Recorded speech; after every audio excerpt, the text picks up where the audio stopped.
ఏకనాథం పొలంగట్టు మీద నడుస్తున్నాడు. చాలామంది కూలీలు పనిచేస్తూ ఏకనాథంని చూడగానే అందరూ వంగి వంగి నమస్కారాలు పెడుతున్నారు. అయ్యా, నమస్కారం అయ్యా, నమస్కారం అని అందరూ దండం పెడుతున్నారు. ఏకనాథం అందరికీ చెయ్యూపి పొలం పక్కన ఉన్న వేప చెట్టు కింద కూర్చుని, ఈరోజు శనివారం కదా, రండ్రా, మీ లెక్కలు చూసి డబ్బులిస్తాను అంటూ పెద్దగా పిలిచాడు. కూలీలందరూ పరిగెత్తుకుంటూ వచ్చి వరసలో నిలబడ్డారు. సోములు, నీకు 10 రోజులు, రంగా 7 రోజులు, ఇదిగో డబ్బులు.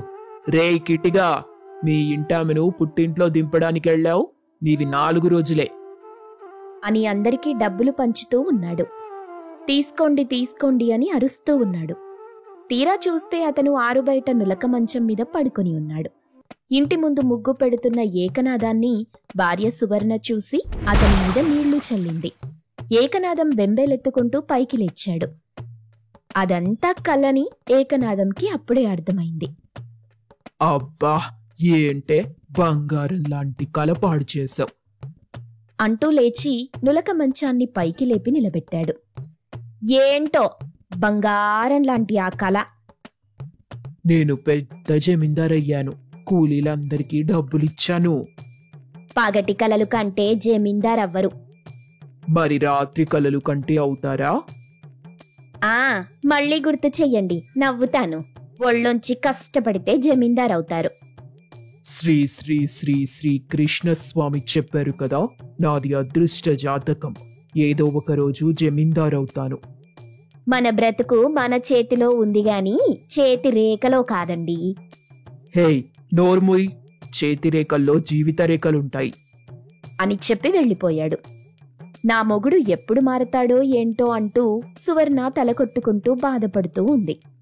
ఏకనాథం వేపపుల్లతో పళ్ళుతోమి ఉల్లిపాయని నంజుకుని చద్దన్నం తినేవాడు. తరువాత అలా ఊరి బయట చెట్టు కింద స్నేహితులతో కాలక్షేపం చేసేవాడు. మధ్యాహ్నం ఇంటికి వచ్చి మళ్లీ భోంచేసి గుర్రుపెట్టి నిద్రపోయేవాడు. తర్వాత లేచి ఇంటి ముందు అరుగు మీద కూర్చుని వచ్చిపోయే వాళ్లందరితో కబుర్లు చెప్పేవాడు. ఇదంతా చూసి సువర్ణకి ఎంతో కోపమొచ్చేది. ఏకనాథం కూర్చొని భోంచేస్తూ ఉండగా పక్కనే సువర్ణ కూర్చొని నెమ్మదిగా ఏకనాథంతో ఇలా చెప్పింది. ఏవండి, జాతకాలు నమ్ముకుంటే జీవితాలు బాగుపడవండి. కొంచెం కష్టపడడం నేర్చుకోండి. జమీందారు కూలి పని చేస్తే ఏమైనా బావుంటుందా? కూలి పనే కాదు, ఏ పనైనా చేస్తేనే జమీందారవుతారు తప్ప జాతకాలు నమ్ముకొని పగటి కలలు కంటే కాదు. నాకెప్పుడేం చెయ్యాలో బాగా తెలుసు. అది కాదండి. ఏయ్, ఆపు అని చెప్పి వెళ్ళిపోయాడు. ఏకనాథం ఇంకా మారడని సువర్ణకి బాగా అర్థమైంది. ఏకనాథం మాత్రం నేరుగా కృష్ణస్వామిని కలవడానికి అతని దగ్గరికెళ్లాడు. ఏకనాథం, ఏమిటి ఇంత రాత్రిపూట వచ్చావు? స్వామి, నా పెళ్ళాంతో పడలేకున్నాను, నేనెప్పుడు జమీందారవుతాను? దేనికైనా సమయం రావాలి నాయనా, అవుతావు, ఖచ్చితంగా అవుతావులే. ఈరోజు నిండు పౌర్ణమి, చెరకు తోటలో కూర్చొని చంద్రుణ్ణి పూజిస్తే అదృష్టం వస్తుంది. అవునా, ఇప్పుడే వెళ్తాను స్వామి అని ఆనందంగా బయలుదేరాడు. ఏకనాథం, ఆగాగు, ఎలాగూ చెరకు తోటలో పూజ చెయ్యాలి కదా, నేను ఉత్తరంలో చెరకు తోట వేశాను, అక్కడే ఉండు అని చెప్పి పంపించాడు. ఏకనాథం అలాగే పరిగెత్తుకుంటూ వెళ్లాడు. శ్రీ శ్రీ శ్రీ కృష్ణస్వామి తెలివిగా ఆయన చెరకు తోటకి ఏకనాథాన్ని కాపలాగా ఉంచుకున్నాడు. అలా ఆయన వ్యక్తిగత పనులు, జాతకం పేరు చెప్పి ఏకనాథాన్ని వాడుకునేవాడు. ఏకనాథం మాత్రం పగటి కలలు కంటూ జీవితాన్ని నాశనం చేసుకునేవాడు. ఏకనాథాన్ని తలచుకుంటూ సువర్ణ బాధపడుతూ ఉండేది. ఒకరోజు సువర్ణ ఇంట్లో కూర్చొని పూలల్లుతూ ఉండగా సువర్ణ తల్లి అయిన పార్వతమ్మ వచ్చింది. తల్లిని చూడగానే సువర్ణకి సంతోషం వేసి తను చేసే పనిని పక్కన పెట్టి తల్లికి ఎదురెళ్ళింది. అమ్మా, ఇదేనా రావటం? రారా, కూర్చో అని కూర్చోబెట్టి అతిథి మర్యాదలు చేసి కుశల ప్రశ్నలు అడిగింది. పార్వతమ్మ సమాధానం చెప్తుంది కాని ఏదో ముభావంగా ఉంది. ఈ విషయం గమనించిన సువర్ణ, ఏంటమ్మా ఏదో ఆలోచిస్తున్నావు? నువ్వు నాతో పాటు ఇంటికొచ్చెయ్యమ్మా, గంజైనా సరే అక్కడే తాగుదువు. ఏంటమ్మా, ఏమైంది? ఇంకేం కావాలి? పగటి కలలు కంటూ సమయాన్ని వృధా చేసేవాడితో నువ్వెలా సంతోషంగా ఉంటావే? అందుకని పుట్టింటికొచ్చెయ్యి అంటున్నా. ఏం మాట్లాడుతున్నావమ్మా? నేను లేకపోతే ఆయన ఎలా బ్రతుకుతాడు? ఆయన తాగుబోతు కాదు, తిరుగుబోతు కాదు. అలాంటి ఆయన్ని వదిలేసెలా వస్తాను నేను? మరి జీవితాంతం ఇలాగే ఉంటావా? నా మొగుడిని ఎలా మార్చుకోవాలో నాకు తెలుసు అంటూ కరాఖండిగా చెప్పడంతో సువర్ణ వైపు కోపంగా చూసి పార్వతమ్మ అక్కడి నుండి వెళ్ళిపోయింది. ఎలాగైనా ఏకనాదాన్ని మార్చుకోవాలని సువర్ణ చాలా దృఢంగా నిర్ణయించుకుంది. ఏకనాదం ఒకరోజు ఉదయం లేవగానే తనకి ఎదురుగా సువర్ణ కూర్చొని ఉంది. ఏంటి ఉదయాన్నే దయ్యంలా ముందు కూర్చున్నావు? ఏవండి, మీకోసం కృష్ణస్వామి గారొచ్చారు. ఏంటి స్వామిగారొచ్చారా? అవునండి, మన ఇంటి పెరట్లో నిదుందంట, మిమ్మల్ని తవ్వమన్నారు. ఏంటి అలా చెప్పారా? మరి నాకు చెప్పలేదే? మీ తరపున ఆయన ధ్యానం చేస్తారంట. అప్పటిదాకా ఆయన మాట్లాడరంట, నాతోనే చెప్తారంట. గురువుగారు చెప్పారంటే ఏదో అంతరార్థం ఉంటుంది అని ఏమీ ఆలోచించకుండా వెంటనే ఏకనాదం పెరట్లోకి వెళ్ళాడు. తవ్వటం మొదలెట్టాడు. సువర్ణ అక్కడ తవ్వండి, ఇక్కడ తవ్వండి అంటూ సలహాలిస్తుంది. ఏకనాదం ఏమీ ఆలోచించకుండా చేసేశాడు. తర్వాత రోజు ఉదయాన్నే సువర్ణ మళ్లీ ఏకనాదం దగ్గరికొచ్చింది. ఏవండి, గురువుగారు కబురు పంపించారు. నేలలో కాదు, నిధి బావిలో ఉందంట. చాలు, ఆయన చెప్పారంటే నిజంగా ఉంటుంది అని రెండో మాట లేకుండా ఏకనాదం బావి దగ్గరికెళ్లాడు. బావిలో నీళ్లన్నీ తోడుతూ ఉండగా సువర్ణ ఆ నీళ్లు పోవడానికి కాలువలాగా గుంత తీసింది. ఇవిక్కడ నిలబడితే దోమలు చేరతాయండి అంటూ ఏదో చెప్పింది. కాని ఏకనాదంకి అవన్నీ ఎక్కటం లేదు. అతని మనసులో జమీందార్ అవ్వబోతున్నాడని మాత్రమే ఉంది కాబట్టి ఆ రోజంతా బావిలో నీళ్లు తోడేశాడు. అయినా నిధి దొరకకపోవడం వల్ల నిరాశగా ఇంట్లోకి వెళ్ళాడు. రాత్రి సువర్ణ అన్నం వడ్డిస్తూ, దిగులు పడకండి, కొన్ని రోజులు ఓపికగా ఉండండి, నిధి ఖచ్చితంగా దొరుకుతుంది అంటూ ధైర్యం చెప్పింది. ఏకనాదం అలాగే ఎదురు చూస్తున్నాడు. కొన్ని రోజుల తర్వాత ఇంట్లో సరుకులు తీసుకురావడానికి సువర్ణ సంతకెళ్ళింది. ఇంట్లో ఏకనాదం ఒక్కడే కూర్చొని ఉన్నాడు. అక్కడికొక పిల్లాడొచ్చాడు. ఏకనాదం మావయ్య, మిమ్మల్ని కృష్ణస్వామి గారు పిలుస్తున్నారు అని పరిగెత్తుకుంటూ వెళ్ళాడు. ఏకనాదంకి ఏమీ అర్థం కాలేదు. స్వామిగారు నన్ను పిలుస్తున్నారా? ధ్యానమైపోయిందా? ధ్యానమా? ధ్యానమేంట్రా అంటూ ఆశ్చర్యంగా అడిగాడు కృష్ణస్వామి. ఏకనాదం జరిగిందంతా చెప్పాడు. అది వినగానే కృష్ణస్వామి పెద్దగా నవ్వాడు. హోరేయ్, నీ భార్య నిన్ను మోసం చేసింది. ఏంటి స్వామి మీరు చెప్పేది? నేనెప్పుడూ అలా చెప్పలేదు అనగానే ఏకనాదంకి కోపమొచ్చింది. కృష్ణస్వామి దగ్గర నుండి ఏకనాదం కోపంగా ఇంటికి బయలుదేరాడు. ఇంట్లో సువర్ణ కూర్చొని ఉంది. సువర్ణ, నాతో అబద్ధం చెప్పావా అని కోపంగా దగ్గరికెళ్ళాడు. నేను చెప్పేది వినండి. ఏంటి చెప్పేది? నన్ను పిచ్చోని చేసావా? అది కాదండి. నన్ను చూస్తే ఎగతాళిగా ఉందా? అబ్బా, నిధి దొరికిందండి అంటూ పెద్దగా అరిచింది. ఏకనాదం ఒక్కసారిగా ఆగిపోయాడు. ఏంటి? అవును, నిధి దొరికింది, రండి చూపిస్తాను అని ఏకనాదంని ఇంటి పెరట్లోకి తీసుకెళ్ళింది. అక్కడ చాలా అరటి మొక్కలున్నాయి. ఆ చెట్ల నిండా గెలలు గెలలుగా అరటిపళ్ళున్నాయి. ఏంటే ఇది? ఇది మీరు పాదులు తీసి నీళ్లు పెట్టి పండించిన పంటండి. వీటిని తీసుకుని సంతలో అమ్మితే వచ్చే డబ్బు నిధి కాదా? ఈ నిధిని సరిగ్గా వాడితే మీరు జమీందార్ అవరా? పగటి కలలు కంటే కలలలోనే ఉండిపోతాం అంటూ ఆ పంటని చూపిస్తూ అడిగింది. అది చూస్తే ఏకనాదంకి నిజమే అనిపించింది. మనిషి తలచుకుంటే ఏదైనా సాధించొచ్చు, జీవితంలో జాతకాన్ని నమ్ముకుంటే ఎదగలేమండి అంటూ చెప్పింది. ఏకనాదంకి చెంపదెబ్బలా ఆ దృశ్యం తగిలింది. కృష్ణస్వామిని నమ్మటం మానేసి తనని తాను నమ్ముకున్నాడు. ఆ అరటిపళ్ల తోటతో పాటు తన పొలంలో కూడా పనిచేయటం మొదలెట్టాడు. ఏకనాదంలో వచ్చిన మార్పు చూసి సువర్ణ చాలా సంతోషించింది. కష్టపడే ఏకనాదం జమీందార్ అవ్వాలని కోరుకుందాం. ఒకానొక ఊరిలో వీరయ్య, భాగ్యం దంపతులుండేవారు. వారికి 2 పిల్లలు. కొడుకు వాసు, కూతురు భవాని. ఈ నలుగురిని కుంభకర్ణుడికి దగ్గరి చుట్టాలంటారు ఊరివాళ్లంతా. ఎందుకంటే అంతటి భోజన ప్రియులు వీళ్ళు. ఊళ్ళో ఎక్కడ ఏ కార్యక్రమం జరిగినా నలుగురు అక్కడే ఉంటారు భోజనాలు చేయడానికి. వీళ్లు తింటూ ఉంటే చూడడానికి సరదా పడి ఇంకా ఎక్కువ తినిపించేవాళ్లూ ఉన్నారు ఆ ఊళ్ళో. అటువంటి కుటుంబంలోకి వాసు భార్యగా అడుగుపెట్టింది వల్లి. వల్లి చాలా చక్కని అమ్మాయి, ఎంతో క్రమశిక్షణతో ఉండేది. అత్తవారింటికొచ్చిన మొదటి రోజున భాగ్యం తీయగా ఏదైనా చేసి పెట్టమని అడిగింది. అమ్మాయి కోడలా, మొట్టమొదటిసారిగా నీ చేత్తో తీయగా ఏదైనా చేసి పెట్టమ్మా. అలాగే అత్తయ్యా. వల్లి వంటగదిలోకి వెళ్లి సరుకులన్నీ చూసుకుంది. పాయసం చేయడానికి సిద్ధం చేసుకుని 1 గంట తరువాత గుమగుమలాడే పాయసం 4 గిన్నెల్లో పోసి అత్తమామలకు, భర్త ఆడపడుచుకి తీసుకొచ్చిచ్చింది. నలుగురూ ఆ చిన్న చిన్న గిన్నెలు చూసి మొహం చిట్లించుకున్నారు. కాని వల్లికి తెలీదు కాబట్టి ఏం మాట్లాడలేదు. వల్లి చెరొక గిన్నె అందించి చూస్తూ ఉంది. నలుగురు ఒక్క గుటకలో మొత్తం తినేశారు. అసలే వేడిగా ఉన్న పాయసం, నోరు కాలుతుందేమోనని వల్లి పెద్దగా అరిచింది. అయ్యయ్యో, వేడిగా ఉంది, నోరు కాలిపోతుందండి. వల్లి మాట పూర్తయ్యేలోపే పాయసం నామరూపాలు లేకుండా మాయమైపోయింది. వల్లి ఆశ్చర్యంగా చూస్తూ ఉండిపోయింది. కోడలు పిల్ల, మనకి దేనికి లోటుండదు.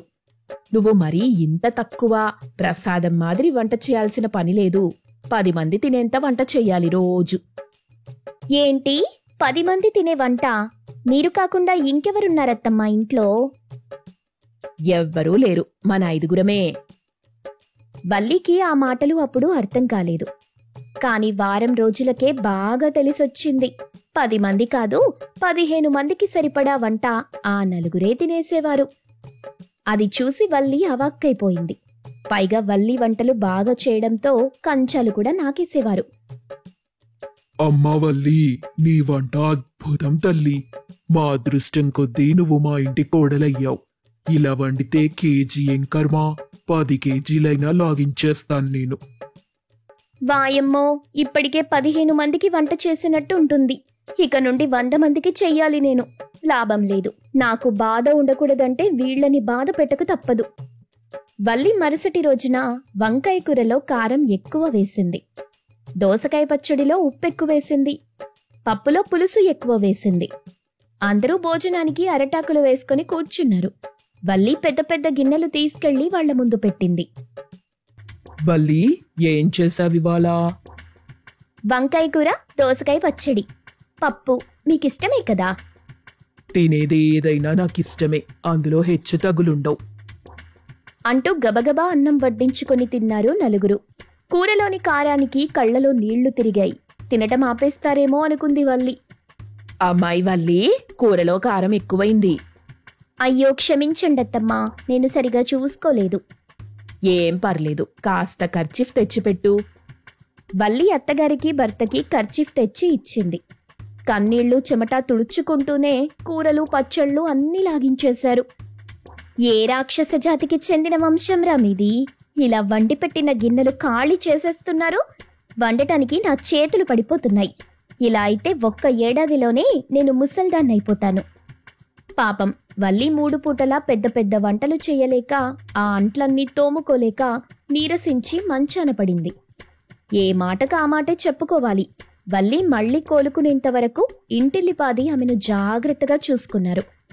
తర్వాత ఓ ఏకాదశికి కుటుంబం మొత్తం ఉపవాసముండాలనుకున్నారు. భాగ్యం, రేపు ఏకాదశి కదా, ఇంట్లో పొయ్యి వెలిగించే పని లేదు. అందరం రాత్రి 9 వరకు ఉపవాసముందాం. అదెంత భాగ్యం. అలాగే. వల్లి మనసులో ఒక్కరోజు పని తగ్గిందని సంతోషించింది. తరువాత రోజు ఉదయమే ఆడవాళ్లు 3 లేచి పూజ చేసి ఉపవాసం మొదలెట్టారు. ఎవరికి వాళ్లు మౌనంగా తమ పనులు చేసుకుంటున్నారు. వల్లి అది చూసి చాలా ఆశ్చర్యపోయింది. ఆహా, 3 పూటల ఆయాసం వచ్చేలా తినే వీళ్లు 1 పూట కూడా ఉపవాసం ఉండరనుకున్నానే. కానీ నా అంచనా తారుమారు చేశారు. ఇలా అయితే ఏడాదికి ఒక 30-40 రోజులు ఉపవాసాలు పెట్టయ్యను. వల్లి చెప్పలేనంత సంతోషించింది. ఆ రోజు రాత్రి 8 గంటలయ్యాక భాగ్యం వల్లిని పిలిచింది. అమ్మాయి వల్లి, ఉపవాసం దిగేస్తాం గదా, వంట మొదలెట్టు. భవానీ కూడా సాయం చేస్తుంది. వల్లి సరేనని వంటగదిలోకి వెళ్తూ తనలో తాను మాట్లాడుకుంటూ ఉంది. దిగేయడమేంటి దిగేయడం, అదేమైనా బస్సా? వల్లి, పెద్ద పెద్ద వంటలేం చెయ్యకమ్మా, అల్పాహారం ఏదో ఒకటి సిద్ధం చేయి చాలు అని అరిచింది భాగ్యం. అలాగే అత్తయ్యా. వల్లి అత్తగారు చెప్పింది కదా అని కాస్త పులిహోర చేసేసి వెళ్లి నిద్రపోయింది. భవానీ అందరికీ వడ్డించింది. అయితే ఆ పులిహోర ఎవ్వరికీ సరిపోలేదు. ఖాళీ ప్లేట్ల ముందు కూర్చొని ఒకరి మొహాలొకరు చూసుకుంటున్నారు. అమ్మా, సరిపోలేదు కదా? అవును, నాకిప్పుడు చేసి పెట్టే ఓపిక కూడా లేదాయే. అయితే వల్లిని పిలుస్తాను, ఆగండి. ఒరేయ్, మనతో పాటు కోడలు కూడా పొద్దున నుండి ఉపవాసముందిగా, అలసిపోయి పడుకుంది, లేపొద్దు. అయితే బయటకి వెళ్ళి ఏమైనా తీసుకురా. అలాగే. వాసు బయటకెళ్లి కాసేపటికి చేతుల నిండా సంచులతో తిరిగొచ్చాడు. బయట దొరికిన టిఫిన్లు, భోజనాలు అన్నీ కొని తీసుకొచ్చేశాడు. ఇక నలుగురు చక్కగా అన్నీ ఆరగించేశారు. ఎక్కడివక్కడ వదిలేసి ఎవరికి వాళ్లు వెళ్లి నిద్రపోయారు. ఉదయాన్నే వల్లి నిద్రలేచి హాల్లోకొచ్చి చూసి అవాక్కయింది. ఇదేంటి ఇన్ని సంచులున్నాయి? బయట నుండి తెచ్చుకుని తిన్న సంచుల్లా ఉన్నాయే. కొంపదీసి రాత్రి పులిహోర సరిపోలేదని బయట నుండి తెచ్చుకున్నారా? వల్లి ఆలోచిస్తూనే ఇల్లంతా శుభ్రం చేసేసింది. టిఫిన్ కూడా రెడీ చేసి పెట్టి కూర్చుంది. ఎవ్వరూ నిద్ర లేవనేలేదు. రాత్రంతా తింటూనే ఉన్నారా ఏంటి? ఇంత పొద్దుపోయినా ఎవ్వరూ లేవలేదు. వల్లి అటూ ఇటూ తిరుగుతూ చూస్తూ ఉంది. వాళ్ల గదిలో వాసు, ఒక గదిలో అత్తమామలు, మరో గదిలో భవానీ గురకపెట్టి నిద్రపోతున్నారు. నిన్నంతా ఉపవాసం చేసి అలసిపోయినట్టున్నారు పాపం. వాళ్లని కాదు, నన్ను నేనే పాపం అనుకోవాలి. ఇలాంటి కుటుంబంలోకి వచ్చి పడ్డానేంట్రా దేవుడా. మధ్యాహ్నమైనా ఎవ్వరూ లేవలేదు. సాయంత్రం వేళకు ఒక్కొక్కరుగా లేచి బయటకొచ్చారు. అబ్బా, ఎంత హాయిగా ఉందో. వల్లి వెళ్ళి వాసు పక్కన కూర్చుంది. ఏంటండి ఇంతసేపు నిద్రపోయారు? ఏంటో బాగా నీరసం వచ్చేసింది వల్లి, బాగా నిద్ర కూడా వచ్చింది. నిన్న ఉపవాసం చేసి అలసిపోయినట్టున్నారులే, ఏమైనా తింటారా? కాస్త టీ ఇవ్వు వల్లి. ఇవాళ రాత్రికి పెదబాబు గారి ఇంట్లో పెళ్లి కదా, అక్కడ భోజనాలకు వెళ్దాం అందరం. వల్లి టీ తీసుకొచ్చి వాసుకిచ్చి పక్కన కూర్చుంది. ఏవండి, మిమ్మల్ని ఒక మాట అడుగుతాను, కోప్పడకుండా సమాధానం చెప్తారా? అడుగు వల్లి. మీరు, మీ అమ్మ నాన్న, మీ చెల్లెలు చాలా ఎక్కువ ఆహారం తీసుకుంటారు తెలుసా? తెలుసు, కానీ మాకు అలా అలవాటైపోయింది. ఏం చేస్తాం, తినకూడదనుకున్నా అస్సలుండలేం. అసలెప్పుడైనా ప్రయత్నించారా? చాలాసార్లు. పోయిన ఆదివారం రాత్రి 10 గంటల వరకు ఏం తినకుండా ఉన్నాను తెలుసా? అప్పుడు వంట చేయడానికి నేను లేను కాబట్టి అప్పటి వరకు ఎదురు చూశారు. అది ప్రయత్నం అంటారా మీ ఊళ్ళో? ఇప్పుడేమంటావు? ఇలా పద్ధతి పాడు లేకుండా తింటూ ఉంటే ఆరోగ్యమేం కాను, తినడానికే బతుకుతున్నట్టుంది మీ వరస. ఒక్కొక్కరిది ఒక్కో బలహీనత. మాకు తినటం బలహీనత. అది రోగం కాకుండా చూసుకోవాలి. మీకు నిండా 40 ఏళ్లు కూడా లేవాయే. ఇప్పుడు మీకు ఉబకాయం వచ్చి ఏవైనా సమస్యలు తలెత్తితే నా పరిస్థితేంటి? వల్లి మాట్లాడుతున్న మాటలు వెనుక నుండి భాగ్యం, భవానీ వింటున్నారు. రేపు భవానీకి పెళ్లి చెయ్యాలి. అత్తవారింట్లో ఇలాగే తింటే వాళ్ళు ఊరుకుంటారా? అసలు పెళ్లి చూపులకొచ్చిన వాళ్ళేమంటారు? ఇప్పుడేం చెయ్యమంటావు? మీరే అత్తమ్మ మావయ్యలకి చెప్పండి, అతిగా తినటం మంచిది కాదు. కేవలం 2 లీటర్లు పట్టే మన కడుపులోకి 5 కేజీల ఆహారం తోసేస్తే ఎలా ఉంటుందో ఊహించుకోండి. కోడలితో అలా చెప్పించుకోవాల్సొచ్చినందుకు భాగ్యం చాలా సిగ్గుపడింది. భవానీ, నా ఇంటి కోడలే ఇలా అంటుందంటే బయటి వాళ్ళు ఇంకేమనుకుంటున్నారో మన గురించి. వదిన తప్పుగా ఏం చెప్పలేదు కదమ్మా, మన మంచికే కదా చెప్తుంది. ఇక ఆ రోజు నుండి భాగ్యం, వీరయ్య, భవానీ, వాసు అతి కష్టం మీద తక్కువ తినటం అలవాటు చేసుకున్నారు. కడుపులో గుర్రుమని శబ్దాలొస్తున్నా నలుగురు కోడలి ముందు సిగ్గుపడకూడదనుకుని కష్టపడ్డారు. వల్లికి తన మాటలు విని వాళ్లు మారారన్న విషయం తెలియక మార్పును చూసి ఆశ్చర్యపోయింది. తిండిపోతుల కుటుంబంగా పేరు తెచ్చుకున్న కుటుంబం మారిపోవటం చూసి ఊళ్ళో అందరూ కోడలి వల్లే అని చెవులు కొరుక్కున్నారు. ఏదైతేనేం వల్లి వల్ల కుంభకర్ణుడి దగ్గరి బంధువులు దూరపు బంధువులయ్యారు.